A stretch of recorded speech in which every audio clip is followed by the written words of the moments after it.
For every builder who was once dismissed, for every quiet thinker told to be louder, if you've ever been overlooked, mocked for not fitting the mold, or told your dreams were too small to matter, this story is for you. Monday mornings in our office began with glass.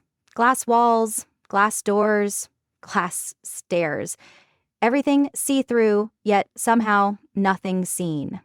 I sat at the far end of the conference table, my notebook aligned to the edge with deliberate precision.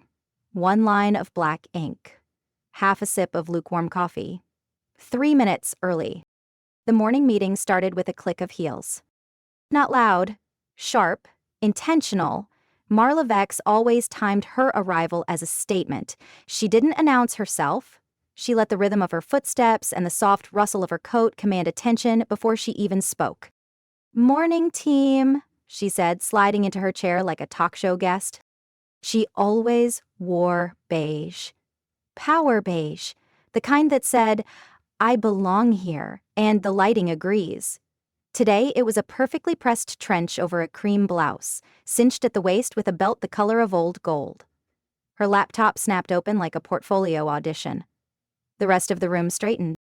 I kept my eyes on the agenda, the font perfectly kerned. "We'll start with campaign pitches," said Jaren, the director. "Elion, you're up first." I stood. Quietly. No rustling of papers, no clearing of throat.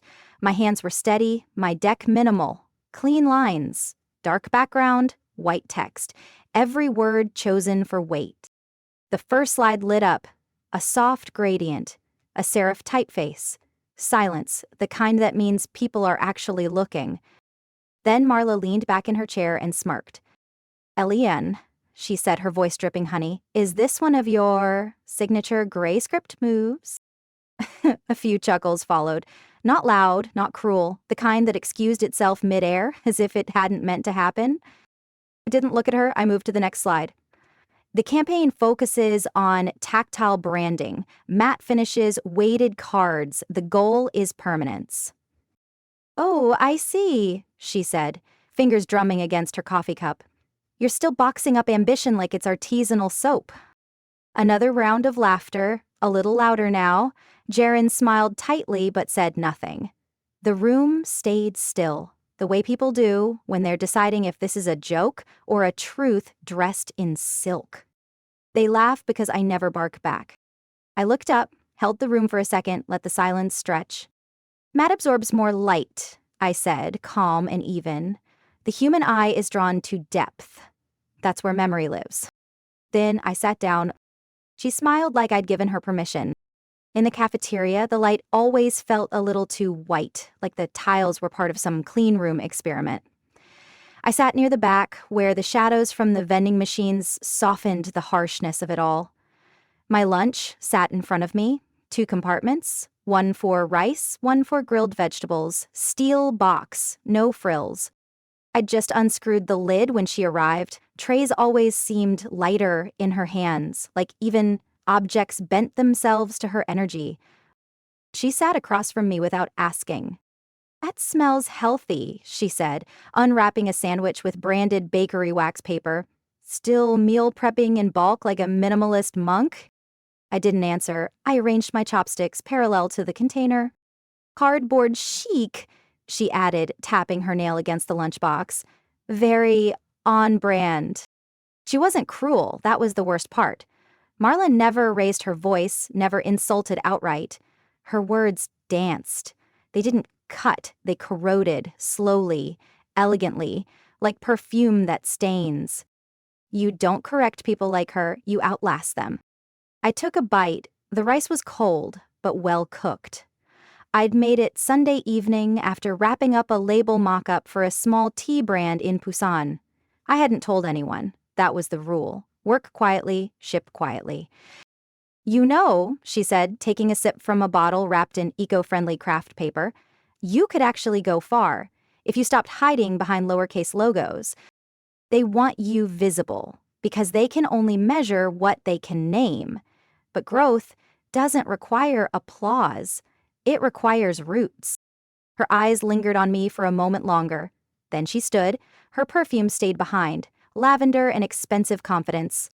Back at my desk, the emails rolled in like they always did. Internal updates, calendar syncs, meeting reminders, among them a brief from a boutique cafe chain, Thorn and Ember. Their request was simple. Rebrand the entire visual identity, from cup design to store signage. I stared at the email for a full minute. Then I opened a fresh canvas in my design software. A blank square. White. Let them laugh. I'm not here to sound important. I'm here to build quietly, and when it's done, a notification blinked. Company-wide town hall, Friday. Mandatory attendance. Across the room, Marla's heels clicked again. She was laughing with someone near the coffee machine. Her voice carried, deliberate and polished. I turned back to the screen, drew the first line of a steam curl rising from a cup. Thin, precise. They'll drink from it and never know who made it. Later, as I packed up to leave, I passed by the conference room. Empty now, but her coat still hung on the back of a chair. Beige, immaculate. Waiting. For a second, I considered leaving a note. Something subtle, clever, something she wouldn't understand until months later. But I didn't. Bolts don't explain their bite. I walked out instead, steel lunchbox tucked neatly under my arm. As I stepped into the elevator, my phone buzzed again. A second message from Thorn and Ember. Subject line, urgent, brand, lead inquiry, we need a vision. I didn't smile. I didn't reply. The elevator doors closed with a soft hiss, and for the first time all day I allowed myself to breathe.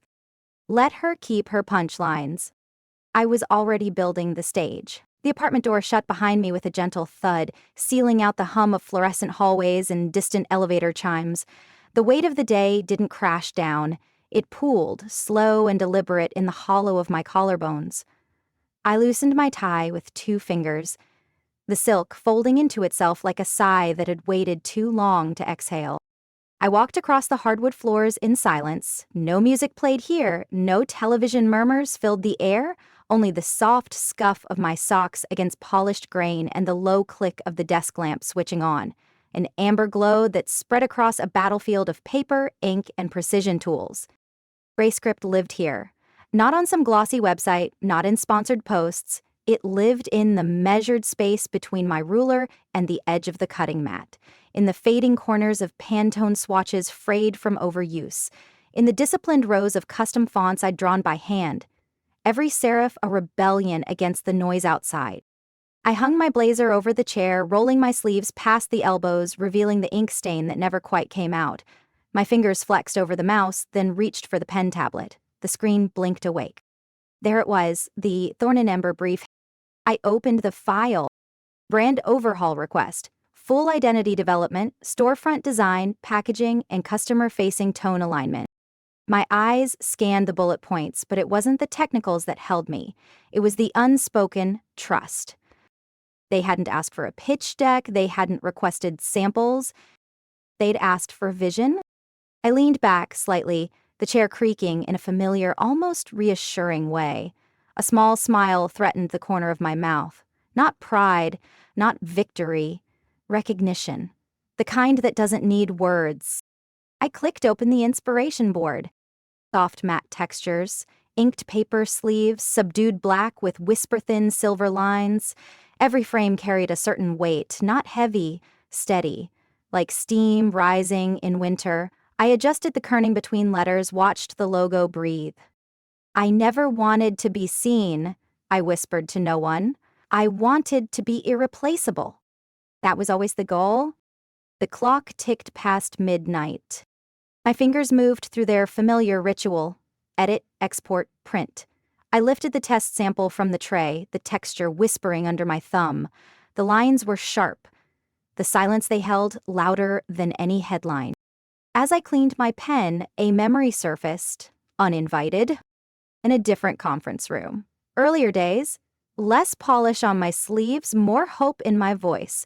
I had stayed behind after the team meeting, presenting a concept I believed in. A heritage brand revival with handwritten type and soft earth tones. Marla had been there, arms crossed, watching with that smile that always knew more than it said. Introverts make lovely designers, she had said, tapping her nail against her phone. But brands don't need soft, they need loud. You'll learn. She hadn't meant it cruelly. That was what made it unforgettable. The desk lamp flickered slightly. I tapped its base. The light steadied. Outside, the city blinked in pulses, headlights trailing across closed blinds. Somewhere far off, a train rumbled through the night like a tired breath. Inside, my world narrowed to pixels and paper. I pulled open the drawer to my left. Inside were sketches I hadn't shown anyone. Early grayscript drafts. A coffee cup with a spiral of ink meant to resemble rising smoke. A folded napkin with a concept layout. A shipping label, redesigned as a customer welcome card. I laid them across the desk like tarot cards. This wasn't a side hustle. It was a language I had taught myself, in silence, over years of watching louder people get praised for saying less. Let them chase applause. I am building permanence. I stood and walked to the small kitchen corner. Boiled water, loose tea, no ceremony, no distractions. The steam curled upward as I poured into a white mug, the same one I'd kept from my internship years ago. No logo, just a slight crack along the base that hadn't spread. I set the mug down beside the mock-up and looked at the two side by side. Fragile and unbranded, solid and intentional. I reached for the pen again. By 2:30, the first draft of the new Thorn and Ember logo was complete. The letters curved softly, then straightened, like breath finding posture. I added a curl to the ampersand, shaping it into rising smoke, a symbol of heat and calm, the storm and its silence. I saved the file. Then I duplicated it, not for backup, for evolution. As I shut the desk lamp, I let my hand linger on the corner of the latest printout. The matte black pulled the light inward, absorbed it, held it. This was the part they never understood. My work was meant to disappear. Not because it failed, because it became the thing they touched without thinking. The warmth of the cup, the softness of a label, the clean pull of a tearaway tab. They would use it without knowing who made it. And I would sleep, knowing it was mine. Just before the screen dimmed, a new email lit up the corner. I paused, then closed the laptop without opening it. Let the noise wait. My hands had already moved on to the next blueprint. The city stirred beneath me as I stepped out of the studio, the morning air folded in a stillness that felt earned. My fingers brushed the edge of the matte print folder tucked beneath my arm. Inside were the final assets. Every surface, every typeface, every temperature of white space calculated like breath between movements. The rebrand was complete. Thorn and Ember no longer looked like a boutique trying to be relevant. It looked inevitable. Every curve of its ampersand, every bevel in its signage, carried a kind of pre-existing truth, as though it had always meant to look this way, and the world had simply caught up. The rollout was scheduled across 6 locations, subtle, intentional. I stood inside the flagship store the day it opened, sipping a flat white from a cup my hands had designed. Thick paper, embossed black, a flick of silver steam curling upward. Nobody recognized me. They weren't supposed to. A couple across the room took a photo of their drinks beside a branded sugar packet. A lifestyle blogger angled her phone toward the minimalist signage outside. The baristas, uniforms now matched to the grayscale palette, smiled in a way that mirrored the brand tone.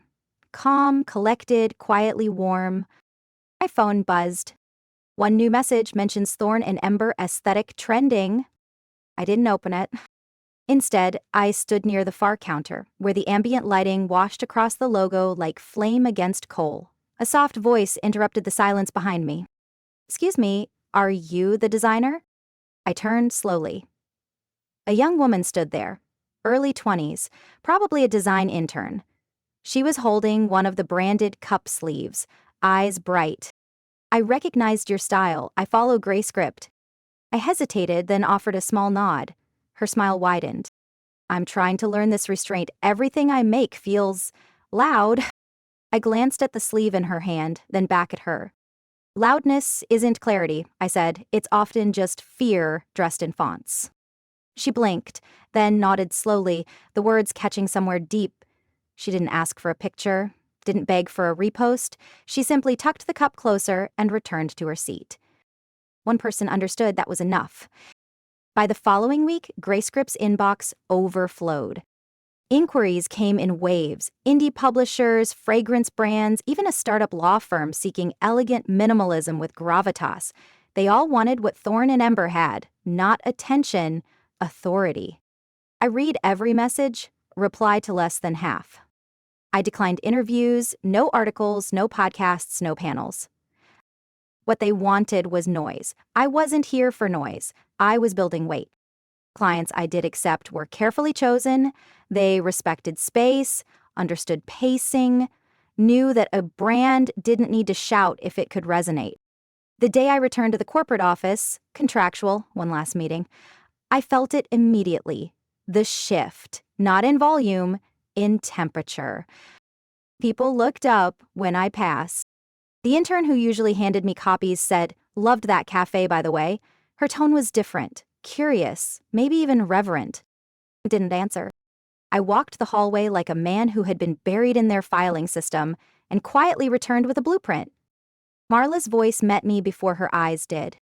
"I saw that coffee chain you dressed up," she said, standing near the window, her arms crossed loosely. Her blazer was sharper than usual, ivory with a steel pin at the collar. She turned, her smile faint. Minimalist, trendy, felt quiet. There was something in her tone, like she wanted to laugh but couldn't find the rhythm. I didn't stop walking. "Silence," I said as I passed, "is heavier when you carry it with confidence." Her eyes flicked toward me, unreadable. But she didn't follow.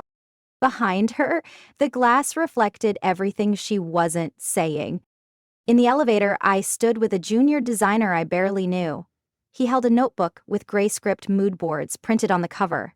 My style, my grids, mimicked in admiration. "I'm trying to learn how you do it," he said quietly, not meeting my eyes. The tension, the emptiness that feels full. I looked at the floor numbers ticking upward. "Don't fill space," I said. "Shape it."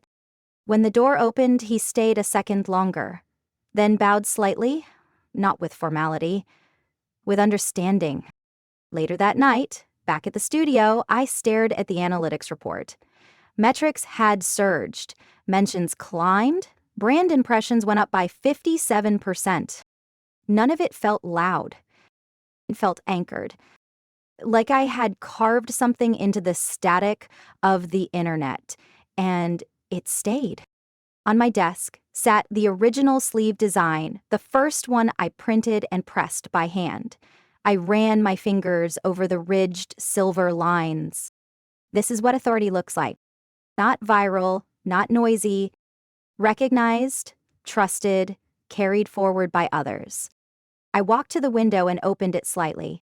Cool air slipped inside, stirring the stack of invoices beside the sketches. One slid off the desk, landing softly. On the back was scribbled a name, Marla Vex. An old note, a draft of a reference she once asked me to write. I picked it up slowly, then turned it over. Rank. The envelope drifted soundlessly to the floor, a pale flutter in the soft current of air I had invited in. I didn't move to catch it. Marla's name stared up from the back of the sheet, sharp, centered, penned in my own handwriting from a lifetime ago. It was a reference draft she once asked for during one of her countless networking climbs. I never sent it. And now she'd resurfaced, not as a mentor, not as a judge, but as a name in the applicant pool beneath me. I returned to my desk, still dimly lit by the soft desk lamp that had been burning since dusk. The night outside had deepened into a deeper blue, the kind that made glass look infinite. My laptop pinged again, one last note from Thorn and Ember's internal hiring platform. Subject, creative lead, priority applicant review. I hovered the cursor over the message and clicked. It opened into a clean dashboard, rows of submissions, familiar names, some glowing with promise, others half completed. Then, halfway down the page, a folder bearing her initials. M-V-application received, 1014 IEM. Resume attached. Personal email, marla.vex.design@gmail.com. Follow-up letter, yes. Portfolio, included. I clicked.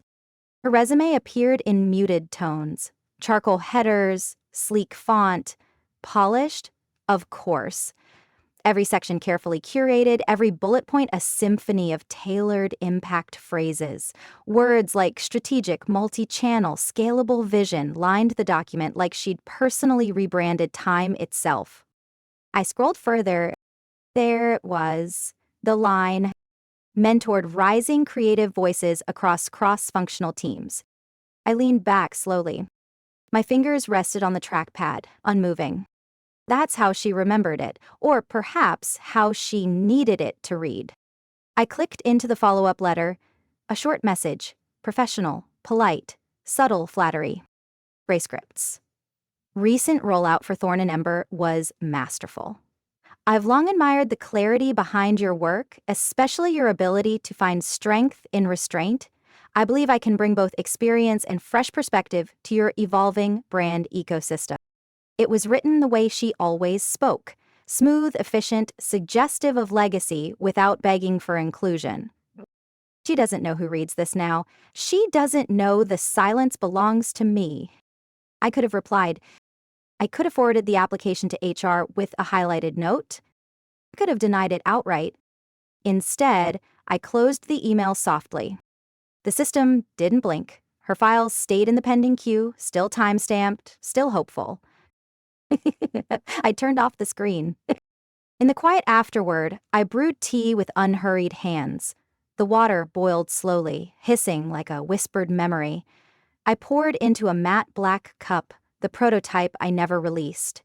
The steam curled upward in patterns that reminded me of those old Thorn and Ember sketches, drawn late at night when validation was a distant horizon. At the window, I sipped slowly, eyes on the pulsing skyline. Behind every illuminated tower was a different story of timing, ego. The system isn't unfair, it's slow. But once it turns, it forgets who used to run it. The next morning, I arrived at Grayscript ahead of the team. The air still held the cool weight of dawn. I slid open the doors and walked past the reception, where our logo now stood embedded in steel and glass. No backlight, no spotlight. It existed like it belonged there. On the second floor, I sat across from the recruitment team. We're extending interviews this week, Leah said, scrolling through her tablet. Do you want final say on the shortlist? I trust your judgment, I replied. Focus on voices that build their own language, not echoes. She nodded. There's one candidate who's, decorated. Her resume reads well, but I'm not sure it fits our rhythm. I already knew who she meant. I didn't ask for the name. Let her sit in the queue, I said. Leah tilted her head. Should I at least? She paused. I smiled faintly. There's clarity in stillness. Let the silence do its work. By lunch, my inbox had filled with pitch invitations and creative features. One journalist wanted to write about the quiet genius behind Grayscript. Another wanted to shadow a day in the life. I archived both without opening. Validation had become background noise. The real power was choosing what deserved response. That evening, I returned to the application queue. Marla's profile remained untouched. No status change, still marked as pending internal review. I clicked once to open the draft reply.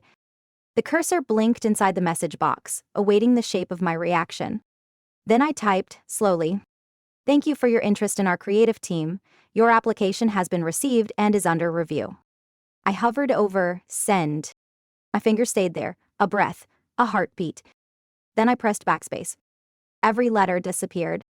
I closed the tab. Some lessons didn't need to be taught. Some answers didn't need to be delivered. They needed to be felt by absence. At midnight, my phone buzzed again. Marla's name appeared, a direct email. A subject read, coffee cups and second chances. I didn't open it. The cup on my desk still held heat. And in the inbox, her name stayed unread, silent, folded between pixels of a system that had already moved on. The cup still held heat. Marla's email sat unopened in my inbox as I zipped the mock-up folder closed and slipped it beneath my coat. A soft hum echoed in the gray script hallway, a reverberation of printers working quietly behind glass walls, teams sculpting brand identities in near silence. I walked past them without a word. The door closed behind me. Outside, the city breathed like a machine. Predictable, steel-skinned, indifferent. Thorn and Ember's flagship store was 4 blocks east. I chose to walk. The wind was clean that morning. Not bitter, not soft, balanced, the way a design feels when it finally stops resisting its own shape. My shoes tapped against concrete like a metronome, steady, unhurried. Each step felt heavier than usual, not with burden, but with ownership. The storefront shimmered beneath the winter light. Matte black facade, no signage beyond the minimalist glyph of smoke twisted into an ampersand. The windows were untouched by decals, only the subtle play of reflection showing the warm, branded interior. I pulled the door open and a bell chimed. Low, pleasant, intentional. The scent of espresso mingled with cedar oil and the dry print of menu paper. I had chosen that scent pairing. I had paired every finish, every frame of tone with the way people would feel before they even ordered. And they felt it. I could see it in the way the barista's gestures matched the rhythm of the space, in the way customers spoke softly as though they were inside a chapel. A branch manager appeared from behind the counter, clipboard in hand. His eyes widened slightly when he saw me. "Eliane," he said, straightening, "didn't expect you in person." I nodded once, setting the mock-up folder down on the bar. "Last week's variation came in too glossy. We're here to correct that." He opened the folder carefully. His expression shifted as he ran his fingers across the new texture.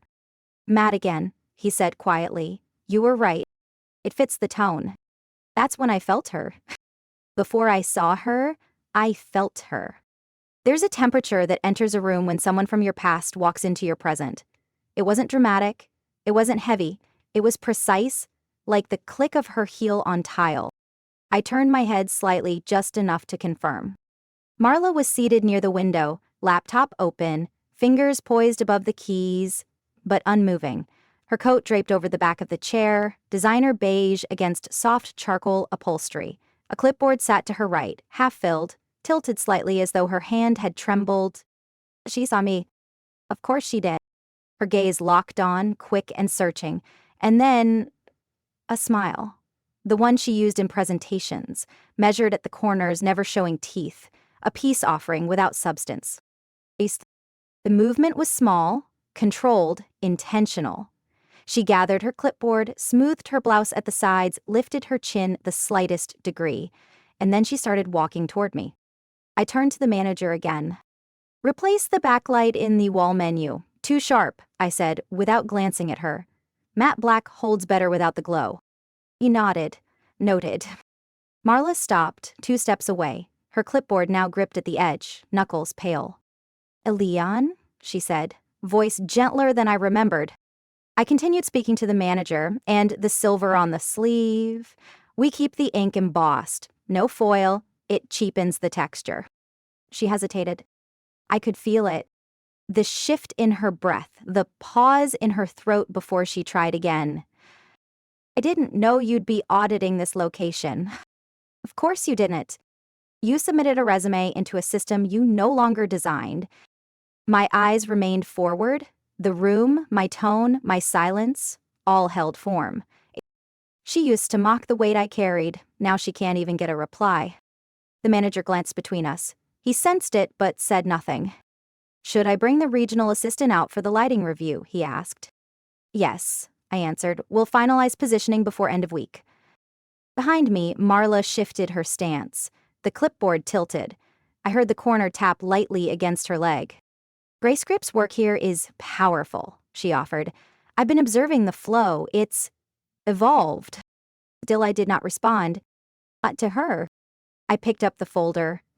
The matte sleeve caught the window's light and held it. Not reflecting, not broadcasting, just absorbing. Exactly as it was designed to do. I walked past her, never turning. And yet, In the sliver of glass reflection beside the espresso machine, I saw her hand lower slowly. The clipboard rested flat against her thigh now. Her shoulders, still proud, had lifted an inch too high. Overcompensation. The weight of being seen but not centered. The role had reversed, not through confrontation, through erasure. Outside, the air was colder than before. I didn't pull my coat tighter. I welcomed it. As I crossed the street, a woman exited the cafe behind me, holding her cup carefully, as though it might dissolve if handled too harshly. She turned to take a photo of the storefront. The ampersand gleamed in its quiet way. I kept walking. At the intersection, I glanced at my phone. One notification, not from her, from the system. Candidate, MV, application, auto-archived, due to inactivity. I didn't smile. I deleted the message without looking twice. Across the street, a new Thorn and Ember location was under construction. And this time, every inch of it belonged to me. New message, Marla Vex. Subject, follow-up/coffee audit. Time, 9:14 a.m. I didn't click it. The rest of my morning unfolded like choreography, precise, detached, deliberate. I reviewed a campaign layout for a sustainable skincare line, moved 3 logo proposals into the revision queue, approved a texture swatch for Grayscript's newest packaging run, all without once opening that email. I saw it in the corner of my eye, pulsing quietly. It didn't blink. It didn't demand. It waited. But that was the difference. Now, she used to command the room with her cadence, with her certainty that silence meant permission. But silence had never been passive. It was an asset, a currency. And now it belonged to me. By noon, the office sunlight filtered through our vertical blinds in clean diagonal stripes, cutting across my desk like marks on a blueprint. The inbox was full again. Client approvals, vendor updates, interview confirmations. Her message was still there. I hovered over it briefly, watching as the preview line unraveled just enough to show her tone. I wanted to thank you again for your time at the cafe. It was good seeing you. I hope... Hope implies a door. I clicked the message open, not to read it, to delete it. The moment the window expanded, a second notification appeared. Typing. It was her, again. Typing, erasing, typing. I stared. Those 3 dots blinked and vanished, returned, paused. The screen held its breath, and so did I. What would she say this time? What could she never sent it? The dots disappeared for good. The silence returned, and I pressed delete. No folder, no archive, not even a flag. The thread dissolved into digital vapor, like it had never existed at all. Later that afternoon, I stepped into the Grayscript brand lab, a narrow space with tall walls painted slate gray and one wide table at the center filled with samples, stamps, swatches. Olive, our junior creative lead, stood at the corner, testing paper folds for an indie poetry imprint. She glanced up as I entered. That line you wrote for our careers page, she said, "We've been getting amazing applicants." I walked to the screen where the draft sat in preview mode, a single new line at the bottom of the page. Side projects welcome, builders welcome. No call to action, no hashtags, no performance. She read my face. "It felt like something you'd say," she added. I nodded once. It is. By 5, the sun had dipped far enough to cast the skyline in blush gold. The world outside looked brushed in powder. Soft. Temporary. Inside, the glow from the wall sconces took over. Our reception area was quiet. Empty, except for the clean glass surface of the visitor desk. I sat alone in the meeting room, no music, no ambient hum, just the sound of the world falling into dusk. On my phone, I opened LinkedIn. It wasn't a habit. I didn't linger there unless I had to. But I searched her name, Marla Vex. Her profile appeared instantly. Still public, still curated. Still her. She had updated it recently. Open to work, brand and identity strategy, seeking roles in creative leadership. Her face was professional, poised, chin lifted slightly, jaw set, the same profile she'd used when mocking my cardboard logos in the break room. Now, beneath her name was a sentence that nearly made me smile. Passionate about empowering emerging talent. She had reshaped the past, scripted over it like it hadn't bruised, hadn't scarred. They always rewrite the history they didn't think you'd survive long enough to own. I closed the app. That evening, I sat by the window again, the same matte cup in my hand, the same soft light from the desk lamp warming the edges of the shadows. The inbox was calm now. The message was gone. Her typing bubbles, gone. The system had no memory of it. This is what power looks like. Not louder. Quieter. Emptier. So empty it echoes. As I turned off the lamp, another message pinged in the inbox, this time from an unfamiliar name. A junior designer from a small rural agency. Subject: I built this in my kitchen. I don't have credentials. I have hunger. I opened it immediately. A single sketch, attached, imperfect, but raw and beautiful. I clicked reply. Let's talk. The sketch from the rural designer stayed on my desk all morning, unframed and slightly smudged from the pressure of a hand that cared more about form than polish. It wasn't flawless. That was what made it valuable. I stared at it longer than I expected to. There was hunger in the line work, not desperation, intent. The email thread below it had already become a conversation. She'd replied to my message within 7 minutes, said she'd stayed up until dawn refreshing the page, never imagining someone from Grayscript would respond. I told her she'd earned that reply long before we sent it. I slid the sketch aside and opened the expansion proposal. Grayscript's new wing would begin in spring, Studio Management and Brand Mentorship Division. It wasn't a pivot, it was an extension. A formalization of what we'd already become. A structure that let quiet talent be heard, not by volume, but by clarity. I skimmed the final line of the document before signing. We do not select for pedigree, we select for principle. I picked up the pen. Not the Mont Blanc gifted by an investor. The same matte black fountain pen I used when I started the studio from my apartment floor.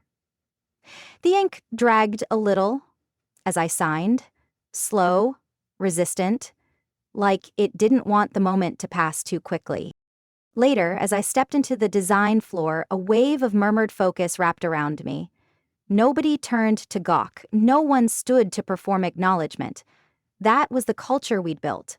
Presence didn't require a spotlight here, only gravity. Near the far end of the floor, I saw Evan, one of our youngest recruits, guiding a mood board review for a bakery brand. His hands moved nervously at first, then steadied. I paused, watching through the glass. After the meeting, he caught up to me near the elevators. Elian, he said, holding a mock-up folder to his chest. Thank you for letting me run the Roldan project solo. I didn't think anyone would. He didn't finish the sentence. I knew how it ended. You proved the work. The rest followed, I said, nodding. He smiled, not brightly, deeply, and walked away. At lunch, a longtime client leaned across the cafe table as we discussed their second rebrand cycle. I've worked with loud agencies, he said, stirring his tea with slow circles. Grayscript listens before it sketches. That's rare. You trust quiet talent. I met his gaze without smiling. Quiet is a choice, I said, not a lack. That afternoon, the boardroom doors were half open as I walked past. I heard them before they saw me. Vex applied again, second attempt. A woman's voice, steady, a colleague from HR. She's technically qualified, someone else added, but something felt off. We passed. No debate, no ceremony, a closed door before it even opened. My footsteps didn't pause. I walked past the room without looking in. I didn't take her down, I built something she couldn't climb. There had been no need to push, no confrontation. The architecture of GrayScript had evolved to recognize misalignment before it ever needed to name it. That was how legacy moved, not with noise, but with structure. Back at my desk, I found an embossed card sitting atop a folder. Ivory with a charcoal border, the GrayScript insignia glinted subtly beneath the light. No foil, just depth from pressure. Someone had left it as a thank you. Inside was a note, handwritten in careful cursive. "Thank you for seeing what others miss. Working here makes me feel real." There was no name. I didn't need one. The feeling was the signature. Evening fell slowly across the windows. The light didn't fade, it softened. Our studio lights dimmed automatically at 6:30, casting the workspace in a warmth that didn't demand anyone's stay, but didn't hurry them out either. I walked the length of the corridor once before leaving.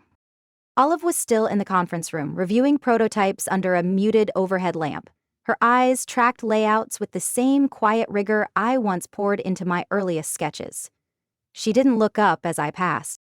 That was good. We weren't building idol worship. We were building a system that made room. In the elevator, the silence pressed in around me like velvet. Not empty. Weighted.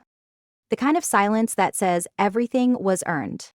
As the doors opened onto the lobby, I caught my reflection in the brushed metal. Same coat. Same posture. Same man.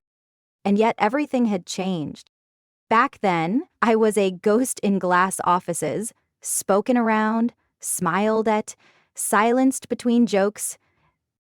And now, my absence made people pause. That was ownership. That was rebirth. As I reached the exit, the receptionist stood to hand me tomorrow's design brief. "Evan left a note," she said it mattered.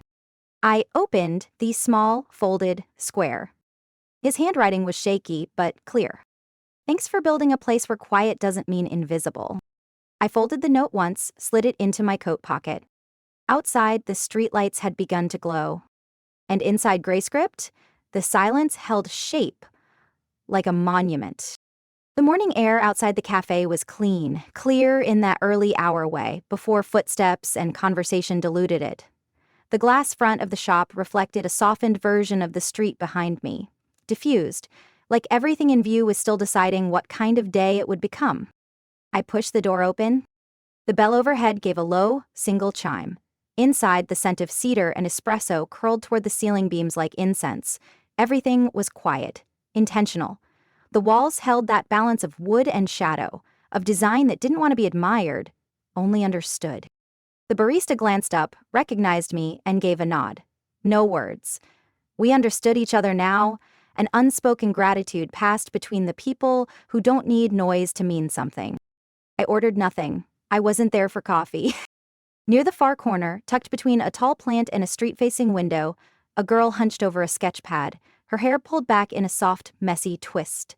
Her sleeves were ink-stained, her cup sat forgotten, half drunk and cooling against the wooden table. She didn't see me watching her.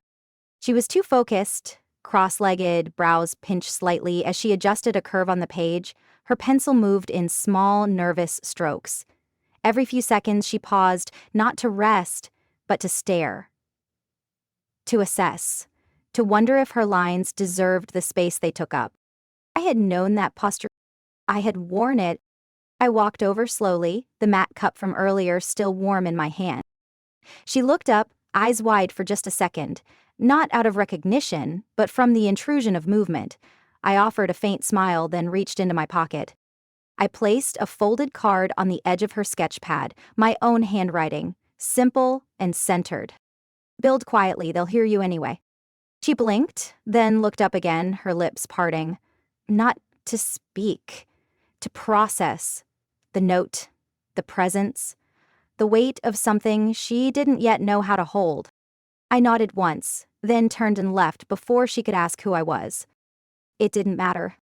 She'd find her voice without needing mine to echo inside it. Back at the studio, the elevator rose without a sound. The air in the GrayScript halls always carried the same stillness, a clarity shaped over years, the type of silence that doesn't beg for stillness, it expects it.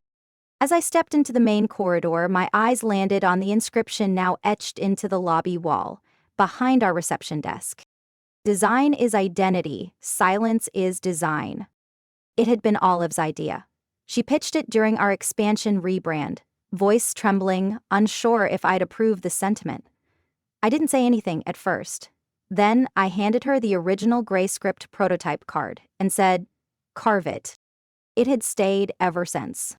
I walked through the floor slowly, passing desks in their natural rhythm. No one stood, no one looked up. That was the point. Toward the end of the hall, a junior designer closed their laptop, carefully, with both hands, like it mattered. Their shoulders relaxed, the weight of the day folding shut with the screen. The reflection of it caught in the glass pane beside me. Familiar. The way I used to close mine in the dim kitchen light, after boxing up mock-ups in silence, when applause belonged to someone else. I hadn't erased that version of me. I'd given it permanence. In my office, the desk was clear, except for one file. Marla Vex Applicant Archive Folder. Pulled it toward me, watched the label catch the light. No emails, no second chances, no commentary, just her resume. Still printed on thick ivory paper, trimmed too sharp, fonts too bold. It had never bent. I opened the file one last time. The follow-up emails were still attached, still unread. The last one had no subject. Career resets are brave, aren't they? Maybe I was too late. I stared at it for a long time. Not out of resentment. Not even pity. Completion. That was all. I dragged the folder to the trash icon on screen. Clicked. Held. Released. It was done. I stood walking once more to the glass wall overlooking the street below. Traffic thinned out into soft trails of movement blurred by the sunset. Pedestrians drifted in pairs. Cafes began their evening cycle. Steam curled behind windows. Laughter carried in waves, not bursts. And there, in the corner of the cafe I'd visited earlier, I could still see her. The girl with the sketchbook. Still drawing. Still unsure. Still becoming. I raised the matte cup to my lips, now lukewarm. The first cup I ever designed. The shape hadn't changed. It didn't need to. Some things are never meant to scream. They're meant to stay. Turned back to the desk. Opened a blank page.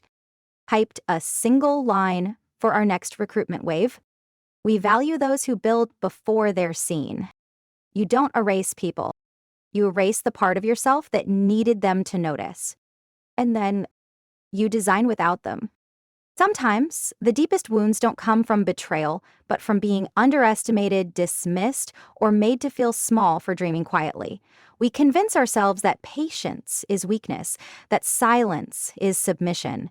But real strength often wears no armor, it moves in stillness, it builds in shadows, and one day it stands without needing anyone to clap.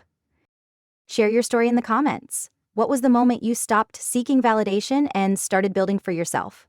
Subscribe for more stories that honor quiet strength, slow victories, and the kind of power that doesn't need to shout.